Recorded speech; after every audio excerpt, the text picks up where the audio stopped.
হিকমার দরকার আছে না? সত্য থেকে সরে গিয়ে নয়, কিন্তু কৌশল করার দরকার আছে।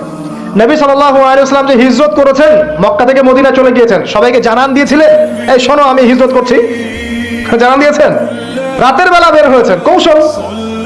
রাতের বেলা বের হন নাই, এবং তাকে মারার জন্য চারপাশ থেকে লোক ঘিরে রেখেছিল, এর মধ্য দিয়ে আল্লাহ রাব্বুল আলামিন তাকে বের করে নিয়ে গেছে। তিনি কি সবার সামনে ফেসবুকে জানান দিয়েছে, এই দেখো আমরা বেরোচ্ছি? তো তোমরা তো কৌশলই বুঝো না দিনের কাজের, যে কাজ হবে 1%, আইওয়াশ হবে 99%।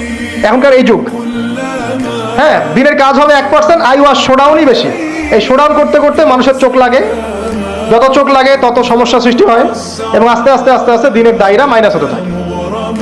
এই যে এই বিষয়টার পিছনে তোমরাও দায়ী, কৌশল তো বোঝো না। তো স্মার্ট এবং বিচক্ষণ মুসলিমদের বড় অভাব আছে এখন পৃথিবীতে। যতক্ষণ পর্যন্ত বিচক্ষণতা অর্জিত হচ্ছে না, ততক্ষণ পর্যন্ত ইসলামের বিজয় হচ্ছে না, এটা মাথায় রাখেন। তারপর সামনে যান। এবার এই বাচ্চা খুব সুন্দর করে ব্যালেন্স করলো, একবার এখানে যায় একবার ওখানে যায়। এই করতে করতে ওই যে জাদুকরের ইন্তেকাল হয়ে গেল, মারা গেল জাদুকর। এবার এই বাচ্চার কাছে মাশাআল্লাহ অনেক এলেম কালাম আছে।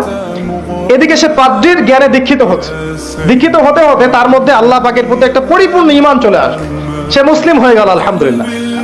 মুসলিম হওয়ার পরে একদিন সে যখন বাচ্চার কাছে যাচ্ছে, রাস্তায় একটা বিশাল জন্তু দেখা যাচ্ছে। বিশাল জন্তু, কিরকম জন্তু আমরা জানি না, ঠিক আছে, দাব্বাতুল আরদ সামনে বের হবে। তো আমাদের 10টা নিদর্শন আছে বড় বড়, তার মধ্যে একটা হচ্ছে দাব্বাতুল আরদ, জমিন থেকে পুরো একটা প্রাণী বের হবে। আর এখন মানুষ এগুলো বিশ্বাস করবে না আমি জানি, 2 দিন পর নাসা যখন বলবে তখন বিশ্বাস করবে। কথা কি বুঝতে পারছেন? তবে প্রাণী এই পৃথিবীর নিচে আছে। রাসূল সাল্লাল্লাহু আলাইহি ওয়াসাল্লাম বলেছেন 10টা আলামত না আসা পর্যন্ত কিয়ামত হবেই না। তার মধ্যে একটা হচ্ছে দাব্বাতুল আরদ, জমিন থেকে একটা প্রাণী বের হবে।